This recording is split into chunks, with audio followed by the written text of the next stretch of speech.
მშვიდობის პოლიტრა TV-ს ეთერში ინტერნეტ კონფერენციას ვიწყებთ. მე ნათია ოსანაძე ვარ, გადაცემას კი წარმოგიდგენთ ტრადიციულად საიტი ambები.gr.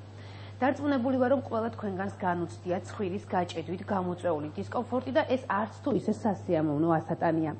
ყველას როდი გვაქვს იმის ფუფუნება, რომ ცხვირით თავისუფლად ვისუნთქოთ. ამ ფუნქციის შესრულებას კი ხელს უშლის ცხვირის ძგიდის გამრუდება. როგორ უნდა ავირიდოთ თავიდან ცხვირის გაჭედვით გამოწვეული დისკომფორტი, თქვენ შეკითხვებს ექიმი ოტორინოლარინგოლოგი გიორგი გოგნიაშვილი პასუხობს. რამდენად გავრცელებული პრობლემაა ცხვირის ძგიდის დეფორმაცია? მოგესალმებით, დიდი მადლობა მობრძანებისთვის, რომ მოხვედით და დაინტერესდით ამ საკითხებით. ძალიან აქტუალური საკითხი არის ჩვენს ყოფიერებაში. სანამ თქვენ შეკითხვაზე გადავალთ, მანამდე საერთოდ ზოგადად მინდა ორი სიტყვით თქვა საერთოდ რა არის ცხვირის ფუნქცია. ცხვირს აქვს რამოდენიმე ფუნქცია, ერთ-ერთი არის სასუნთქი ფუნქცია, რომელიც ძალიან მნიშვნელოვანია ჩვენი ორგანიზმის ნორმალური განვითარებისათვის. განსაკუთრებით ბავშვებში, როდესაც ცხვირის სუნთქვის გაძნელება არის, ხშირად მშობლები იძახიან, რომ ბავშვი ვერ სუნთქავს, ან ხრინავს, ან პირღიაობა არის. ეს უკვე მანიშნებელია იმისი, რომ რაღაცა ამ ბავშვთან ვერ არის ნორმალურად და აუცილებლად დროზე საჭირო არის მისი კორექცია, რათა ბავშვს შეუქცევადი მოვლენები არ გაუვხდეს. 90%-ში ესეთი პატარა ბავშვებში აღინიშნება ეგრეთ წოდებული პოლიპებს, რო ეძახიან ხალხურ ენაზე. რეალურად ეს მედიცინურად, ანუ მედიცინური ტერმინოლოგიით ეს არის ადენოიდური ჰიპერტროფიები, რომელიც იზრდება არა ცხვირში, როგორც დიდებში, არამედ ცხვირხახაში. და ერთდროულად ხდება ხოლმე თუ გლანდის პრობლემაც არის, ამის ერთდროულად მოცილება, რომ ბავშვმა ისუნთქოს კიდევაც კარგად და იმ გლანდების, ანუ ტონზილების პრობლემები, რომელიც ჩირქოვანი ტონზილები უქმნის ბავშვს ყოველდღიურად და იშხამება ორგანიზმი, ერთობლივად მოცილდეს. ეს ადენოიდები იზრდება გარდატეხის ასაკამდე. გარდატეხის ასაკის მერე უკვე რეგენერაციას განიცდის ორგანიზმში, ანუ ლაგდება. თუმცა კი ეს გარდატეხის ასაკამდე აუცილებლად უნდა მივაქციოთ ყურადღება, იმიტომ რომ ასეთმა პირღიაობამ, ასეთმა ხრინვებმა ბავშვებში შეიძლება გამოიწვიოს თანკბილის დარღვევა. ზედაღმა წინ წამოიწიოს, ქვედაღმა უკან შეიწიოს და მერე უკვე შეუქცევადი პროცესი. იმიტომ ჭირდებათ მერე ბავშვებს ყმასახის სპეციალისტების კორექციები, სტომატოლოგებთან ხშირად სიარული, რაც მთავარია, ანუ რაც მთავარია ყველა ვარიანტში ეს უნდა არ გამოგვეპაროს და მშობლებს მიუმართავ, რომ ძალიან დააკვირდნენ. უკვე მოდიან ხოლმე შორსწარსული ფორმებით, თანკბილა უკვე დარღვეულიათ და უკვე დაგვიანებულია ამ დროს უკვე ჩარევა. ჩვენ ყოველთვის ჯერჯერობით ვცდილობთ კონსერვატული მკურნალობით, ანუ წამლისმიერი მკურნალობით, თუ შედეგი გამოიღო ამ მკურნალობამ, მერე მივდივართ ოპერაციაზე. და აქედან გამომდინარე, ეს სრულიად გამყარებული, ეს არის გაიდლაინები, რომელიც მთელი მსოფლიო ხელმძღვანელობს და ჩვენ ამ გაიდლაინებით ხელმძღვანელობთ. რაც შეეხება გარდა იმ პრობლემისა, რაც სუნთქვასთან არის დაკავშირებული, ამ ადენოიდებმა, ანუ ამ პოლიპებმა შეიძლება შექმნას ასევე პრობლემა ყურებს, იმიტომ რომ ზუსტად იმ ადგილას, სადაც ეს პოლიპები იზრდება, არის ყურის ხვრელი, რომელიც აკავშირებს შუა ყურს ცხვირხახასთან. ზუსტად ეს პოლიპები ბავშვებში იზრდება იმ ადგილზე და ამ ადენოიდების გაზრდამ და ყურადღების არ მიქცევამ შეიძლება სერიოზული პრობლემები შეუქმნას ყურსაც, ანუ სმენის დაქვეითება, ანთებები, გამონადენები და ასე შემდეგ. ცხვირის მარჯვენა და მარცხენა ნახევარს გამოყოფს ძგიდის სტრუქტურა. ეს ძგიდი არის ხრტილოვან-ზლოვანი სტრუქტურა, ანუ ხრტილიც არის მასში და ძვალიც არის. როდესაც ეს ძგიდე მრუდდება, ეს არის მხოლოდ და მხოლოდ ტრავმული გამრუდება, ანუ ტრავმის შედეგად მრუდდება. შეიძლება ხშირად პაციენტები ვერც იხსენებენ ტრავმა, როდის აქვს მიღებული, მაგრამ შესაძლებელია მუცლად ყოფნის პერიოდი, ანუ მშობიარობის პერიოდშიც ინდივიდმა მიიღოს ტრავმა, ანუ ფიზიოლოგიური მშობიარობა თუ არის და ანუ სამშობიარო გზებში თუ მოდის ნაყოფი, იმ დროსაც შეიძლება ტრავმა მიიღოს და შემდგომ უკვე შეხორცდეს არასწორად. ანუ ხშირად პაციენტები ვერ იხსენებენ, აი ძგიდე საიდან გამომდაო, თუმცა კი არის კიდევ სხვა ფაქტორები, ანუ ბავშვი სიტყვაზე ველოსიპედზე დადის, ჩამოვარდა, მშობელმა ვერ დაინახა, მიიღო ტრავმა და ესეც გვავიწყდება ხოლმე. ანუ მინდა გითხრათ, რომ ტრავმების 100% არის, ანუ ცხვირის ძგიდის გამრუდებების 100% არის ტრავმული. ანუ გენეტიკური არ არსებობს. მაგალითად, მშობელს თუ ძგიდე გამრუდებულია, გენეტიკურად ის შვილს არ გადაეცემა ეს გენეტიკური ტრავმა. აქედან გამომდინარე 100% არის ტრავმული. ძალიან მნიშვნელოვანია ეს ტრავმა რა ასაკში გვაქვს მიღებული. ეს არის პრეპუბერტატული, ანუ გარდატეხის ასაკამდე თუ გარდატეხის ასაკის მერე.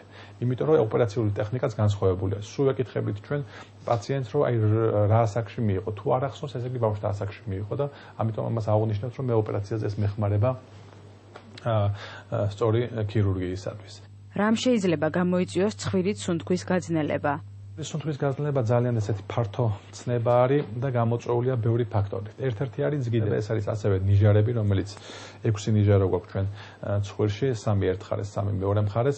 ძირითადად აქ პრობლემას ქმნის სუნთქვისთვის ქვედა ნიჟარები, რომლებიც ხშირად არის პრობლემატური და ეს ამის დიაგნოსტირება შეგვიძლია ჩვენ და ასევე ენდოსკოპიით, ასევე სპეციალური ფუნქციური გამოკვლევა გვაქვს ცხვირის, რაც მხოლოდ და მხოლოდ ჩვენ კლინიკაში არის ყველაზე თანამედროვე, რომლითაც ზუსტად ადგენს ობიექტურად. ანუ მე რასაც პაციენტი რასაც მიყვება და მე რასაც ვუყურებ, ეს არის მხოლოდ სუბიექტური მონაცემები, ხო? ანუ პაციენტის ჩივილები და ჩემი სუბიექტური გამოკვლევა. რაც შეეხება ობიექტურად, ანუ ზუსტად რომ ვიცოდეთ სუნთქვა რა პრობლემას ქმნის, ამას გვიქმნის აგერ გვერდზე ოთახში გვიდგას ცხვირის ფუნქციური დიაგნოსტიკა, რომელიც არის ჩემი დისერტაციული თემაც ამაზე არის ზუსტად დაცული და გერმანიაში ათასობით კვლევები გვაქვს ჩვენ ამაზე ჩატარებული და შემდგომ უკვე საქართველოში გავაგრძელეთ ბოლო 3 წელია პროფესორ მნისკის დახმარებით, რომელიც გვიდგენს ზუსტად სად არის პრობლემა ცხვირის, რომ კორექცია მოხდეს იქ და არა სხვა მიზეზის გამო. ადრე რომ ამ აპარატის გარეშე რო კეთდებოდა ოპერაციები, შეიძლება ოპერაციით სხვა მიზეზი გამოგესწორებინა და ძირითადი მიზეზი შეუმჩნეველი დაგრჩენილა. ამიტომ ეს აპარატი ჩვენ ამის საშუალებას გვაძლევს. რა სახის ოპერაცია ტარდება ძგიდის გამრუდების შემთხვევაში და როგორია რეაბილიტაციის პერიოდი? რამდენ ხანს გრძელდება ის? არსებობს ძგიდის ფიზიოლოგიური გამრუდება, რომელსაც ოპერაცია არ ჭირდება და არსებობს პათოლოგიური, რომელსაც ოპერაცია ჭირდება. აი მაგი არის მთავარი, რომ მაგის დადგენას ჩვენ შეგეძლოს, რასაც გვაძლევს აი სწორედ ჩემი გამოკვლევა და ეს ობიექტური აპარატი, რაც გვეუბნება იქ არის საოპერაციო თუ არა, რომ ყველა ოპერაცია პაციენტს არ გავუკეთოთ. აქედან გამომდინარე ძალიან მნიშვნელოვანია დიაგნოსტიკა, თან ენდოსკოპიური წერანაც ნახეთ თქვენ, როგორ რასაშუალებები გვაქვს, ეს არის ერთ-ერთი კი არა ყველაზე ძლიერი აპარატი ოტოპრონტის ფირმის, რომელიც არის მსოფლიოში დღესდღეობით, რომელიც ანახებს მონიტორზე ყველა პათოლოგიას, ენდოსკოპიური და ნახეთ კამერები, ყველაფერი დაახლოებით 70,000 ევრომდე ჯდება ეს მარტო ეს რასაც უყურებთ თქვენ აქა, იმის გარეშე დანარჩენი დამატებითი აქსესუარების გარეშე, ანუ თავის მიკროსკოპი აქვს ყურისთვის და ასე შემდეგ და ეს გვაძლევს, ანუ ჩვენი ეს კლინიკური გამოკვლევა და ეს აპარატი სრულფასოვან ანამნეზს გვაძლევს იმისთვის, რომ ჩვენ წარმატებით ჩავატაროთ ოპერაციები. არსებობს ოპერაციები ლაზერული მეთოდით, ანუ ტამპონო მეთოდით, არსებობს კონვენციონალური მეთოდით, პატარა ტამპონები. ჩვენ სულ ხმარობთ პატარა ტამპონებს, რომ პაციენტისთვის აი ყველაზე რთული მოსაზრება, რაც არის პაციენტებში, ეს არის აი ტამპონებზე რა მეშველება. ოპერაციაზე არ გეკითხებიან, აი ტამპონების ამოღება საშინელი და ყველას ახსოვს ის მეტრიანი ტამპონები, რაც სამწუხაროდ დღემდე გრძელდება. ჩვენ შემთხვევაში ის მინიმალური ტამპონი, რომელიც პაციენტები 100% დამეთანხმება, რომ საერთოდ ტკივნეული არ არის. ანუ აი როგორც ლორწო გამოდის სხვიდან, ისე გამოსრიალდება ხოლმე ეს ტამპონები. ქირურგიული მეთოდები განსხვავებული არის, ამაზე ძალიან შორს წავალთ, ის მარტივად გადავით, რომ არის ლაზერული მეთოდი, რომელიც ცალმხრივი გამრუდებების დროს ვაკეთებ ხოლმე და ნაკლებად ტრაუმულია, არის ჩვეულებრივი მეთოდები, რომელსაც ძლიერი გამრუდებები რო არის მაშინ. ნიჟარებზეც არსებობს შეიბერული, ლაზერული მიდგომა, არსებობს ჩვეულებრივი მიდგომა, ანუ ბევრნაირი მიდგომა არის და თითოეულ ინდივიდუალურ პაციენტს ინდივიდუალური მიდგომა ჭირდება. არ შეიძლება თქვა, რომ აი თქვა ერთ კონტინენტს მარტო ლაზერით გავაკეთებ, მაგრამ ერთ კონტინენტს მარტო შეიბერით, ან ერთ კონტინენტს ჩვეულებრივი. თითოეულ პაციენტს ინდივიდუალური მიდგომა საჭირო და ამასთან თითოეულ პაციენტთან ეს გასავლელი არის ცალკე. ეს ოპერაციები კეთდება ძალიან დიდი ხანია უკვე, თუმცა არსებობს მრავალი მეთოდი. ჩვენი მეთოდი, რაც განსხვავდება სხვა მეთოდებისგან არის ის, რომ ჩვენ ამ ოპერაციას ეს YouTube-ზეც არის, ჩვენი Facebook-ის გვერდზეც არის ატვირთული ჩემი ოპერაცია, რომელიც მე დავნერგე საქართველოში. ეს არის ის, რომ შეივერი სპეციალური აპარატი არის, შეივერი ინგლისური სიტყვა და რუსულად ბრიტვა და ქართულად ნიშნავს სამართლებს, ანუ ერთ-ერთი რო თარგმნოთ, ანუ ბრიტვის პრინციპით, რომელიც ასევე ქაჩავს და ასევე იღებს ამ ადენოიდურ ქსოვილებს, ამ პოლიპებს, სრულიად შეგიძლია შენ ამის მოცილება. რა პლუსი აქვს ამას? იმიტომ რომ შენ რო ბავშვებში ჩვეულებრივად ინსტრუმენტით იღებ, დიდი ალბათობა არის, რომ ეს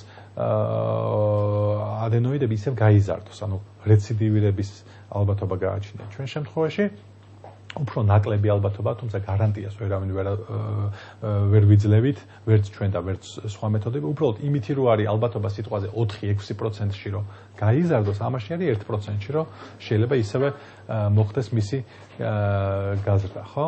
აქედან გამომდინარე, ჩვენ ვაფრთხილებთ ამას მშობლებს აუცილებლად და ამ ბოლო დროს, ბოლო 2 წელია ჩვენ რაც დავიწყეთ ეს ოპერაციები და უკვე მინდა გითხრათ, რომ 99% თითქმის იკეთებს ამ მეთოდით. მე თვითონ ჩემ შულს გავუკეთე სადღაც თვენახევრის წინ ეს მეთოდი და ძალიან კმაყოფილი ვარ. ეხლა რომ მახსოვს ადრინდელი ადენოიდომიები და ეს ოპერაცია რამხელა განსხვავება არის და რამხელა პოსტოპერაციული კომფორტი იყო ჩვენთვის მთელი ოჯახისთვის ესეთი რეაბილიტაცია მართლა განსხვავდება და პირადად ჩემ ოჯახზე გამვიცადე ესეც. 3 წლის გოგონას აქვს წკიდის გამრუდება, საერთოდ ვერ სუნთქავს ცხვირით. თუ არის გამოსავალი, რომ შემსუბუქდეს სასუნთქი გზების პრობლემა, სანამ ოპერაცია გაუკეთდება. სამწუხაროდ ბავშვები ხშირად ეცემიან იღებენ ტრავმას და შემდგომ ეს ტრავმა იწვევს სწორედ წკიდის გამრუდებას, რაც არასასიამოვნოა, რა თქმა უნდა, მაგრამ მინდა დაგამშვიდოთ, რომ ადრე მოსაზრება, რომელიც იყო და ჟღერდა ასე, რომ მხოლოდ გარდატეხის ასაკამდე შეიძლება ჩარევა და ხელისხლება არ შეიძლება, ეს ფაქტიურად რადიკალურად შეცვალეს გერმანელებმა, იმიტომ რომ ჩაატარეს კვლევები, აიღეს 50 ტყუპის ცალი, რომლებმაც ერთ-ერთს ჰქონდა ტრავმა მიღებული ცხვირზე და მეორეს არანაირი ტრავმა არ ჰქონდა ცხვირზე მიღებული და დააკვირდნენ როგორ ვითარდებოდა ეს ცხვირის სულები წლების განმავლობაში და დაადგინეს, რომ არანაირად არ მოქმედებს ქალასვლების ზრდა ცხვირის სულების დასთან. გარეთა პლასტიკას ვცდილობთ, რომ ჩვენ გარდატეხის ასაკამდე არ გავაკეთოთ, ანუ ესთეთიური თვალსაზრისით რო გამოცვალოთ. რაც შეეხება შიგნით ცხვირის სუნთქვის კორექციას, არაფრით არ შეიძლება ბავშვი ახლა თუ 5 წლის ასაკში წკიდია გამრუდებული ან 7 წლის ასაკში და გარდატეხის ასაკამდე, ანუ 14 წლამდე ჩვენ ვაწამოთ ეს ბავშვი, იმიტომ რომ სუნთქვა არ აქვს და 10 წელი ბავშვი იყოს ჯოჯოხეთში. ამიტომ აუცილებლად უნდა დაისვას ზუსტი დიაგნოზი, საჭიროა თუ არა ოპერაციული ჩარევა, საჭიროა თუ არა კონსერვატული მკურნალობა და იმის მიხედვით გადავწყვიტოთ ბავშვთა ასაკის ეს პრობლემა. ვარშუახნის მამაკაცი დაახლოებით 5-6 წლის წინ გაცივების გამო ინტენსიურად ვიყენებდი ნაფტიზინს. გრძნობდი, რომ გამიჭირდა ცხვირით სუნთქვა. ამჟამად ხმარობ სხვადასხვა წვეთებს და სპრეებს. არაქირურგიული გზით როგორ შეიძლება აღნიშნული პრობლემის მოგვარება? ნაფტიზინი არის ქსილომეტაზოლინის ჯგუფის ვაზოკონსტრიქტორული სისტემის შემავიწროებელი, რაც მაქსიმუმ შეიძლება ვიხმაროთ 1 კვირა. 1 კვირაზე მეტი მაგის ხმარება იწვევს შეუქცევად პროცესებს, ანუ მიჩვევას, გადაგვარებას ცხვირის ლორწოვანის და ასე შემდეგ. ამიტომ აუცილებლად ეს პაციენტი უნდა მივიდეს ხელყურს ცხვირის ექიმთან, კონსულტირდეს და გაირკვეს. თუ ამ პაციენტს წკიდის გამრუდება პათოლოგიური არ აქვს და ოპერაცია არ ჭირდება და მხოლოდ ლორწოვანის პრობლემა, მაშინ არსებობს ალტერნატიული მედიკამენტები, რომლებიც ჩაანაცვლებენ ამ ნაფტიზინს და ნელ-ნელა ეს პაციენტი გადაეჩვევა ამ ნაფტიზინს და გადავა ამ პრეპარატებზე, რომლებიც მაგის მთელი ცხოვრება რო იხმაროს, არანაირი ზიანს არ მიაყენებს. ნაფტიზინი არაფრით, ნაფტიზინი, ქსიმელინი, გალაზოლინი, ნაზოლი, ეგეთი პრეპარატები, რომელიც შეიცავს სისხლთა შემოვიწროებელი, არაფრით დიდი ხნით მათი ხმარება არ შეიძლება. მაქსიმუმ 1 კვირა. აი ეს ჩემი რჩევა იქნება ბავშვებისთვისაც, განსაკუთრებით ბავშვებში, რომ არ ახმარონ ეს პრეპარატები ხანგრძლივად. მხოლოდ იმ პერიოდში, როდესაც გაციებულია და ცხვირი გაჭედილი აქვს. მერე ოდნავი დისკომფორტის დროს ამ აუცილებლად ალტერნატიული პრეპარატებია საჭირო, რომლებიც ჩაანაცვლებენ ამათ, რომლებიც ზიანს არ მიაყენებენ ადამიანის ლორწოვან გარსცხვირის. ვარ 20 წლის. ბავშვობაში დავეცი და წკიდე გამიმრუდდა. თავიდან არაფერი მეტყობოდა, მაგრამ ახლა სუნთქვაში მიშლის ხელს. მაინტერესებს სახელმწიფო დაზღვევა თუ აფინანსებს წკიდის ოპერაციას. სახელმწიფო დაზღვევა ძალიან კარგად მუშაობს ჩვენ კლინიკაში. რა თქმა უნდა, აფინანსებს, ოღონდ ნაწილობრივად. ანუ არ ეგონოს პაციენტს, რომ 70% სრულად ფინანსდება ჩვენი, იმიტომ რომ ჩვენი კლინიკა არის კერძო კლინიკა, ნახავთ, ხედავთ რა აპარატურასთან გვაქვს საქმე, შესაბამისად სხვა კლინიკებთან შედარებით შეიძლება ცოტათი ძვირი იყოს ჩვენი ოპერაციები, თუმცა კი იმ თანხის რაღაც ნაწილს მაინც აფინანსებენ. არის იაფადღირებული ოპერაციები, არის საშუალო ღირებული ოპერაცია, ანუ ყველა კონტინგენტს ვემსახურებით ჩვენ ყავს ძალიან კაი ექიმები, კვალიფიციურები, ვინც ამით დაკავებულები არიან, ანუ ყველა სახის ოპერაცია, ყველა სახის პაციენტს ვემსახურებით ჩვენ და ეს საყოველთაო დაზღვევა თითქმის 100%-ით უშვებ ჩვენთან, არანაირი პრობლემა ჩვენ აქამდე არ შეგვქნია და ძალიან მადლიერები ვართ ამით სახელმწიფოს. სად უნდა დაისვენონ ყურისა და სუნთქვის პრობლემების მქონე ადამიანებმა? სასურველია რა თქმა უნდა სუფთა ჰაერზე, რაც შეეხება ყურის პრობლემების მქონე პაციენტებს არ ურჩევ ძალიან მაღალმთიან რეგიონებში, იმიტომ რომ მაღალმთიან რეგიონებში ეს ყურის პრობლემიანი პაციენტები განიცდიან ევსტახის მილის გამო პრობლემებს შემდგომ, ამიტომ სუფთა ჰაერი სასურველია რა თქმა უნდა მაღალმთიანი რეგიონები მე არ გულისხმობ სიტყვაზე ბორჯომი, ბაკურიანიცასაც არ ვთვლი მაღალმთიან რეგიონად, იმიტომ რომ ბაკურიანის წნევის ცვალებადობის დროს შეიძლება პროფილაქტიკის მიზნით რაღაცების ხმარება, რაც არანაირ პრობლემას არ შეუქმნის პაციენტს. თუმცა კი აუცილებლად ოტოლარინგოლოგის კონსულტაციის ქვეშ და დარიგებით რა უნდა გააკეთონ. რაც შეეხება ცხვირის ალერგიული რინიტების მქონე პაციენტებს უნდა მოერიდონ ნესტიან ჰავას, იმიტომ რომ ნესტიანი ჰავა ამწყობებს ამ ალერგიას ძალიან და აქედან გამომდინარე საჭირო არის ესეთი არაალპური ზონა, არანესტიანი ჰავა, ანუ არაზღვა და არაალპური ზონა, უფრო ისეთი ჟანგბადით გაჯერებული გარემო, სადაც ეს პრობლემები მოიხსნებათ, ანუ ეკოლოგია ნაკლებად არის დაბინძურებული.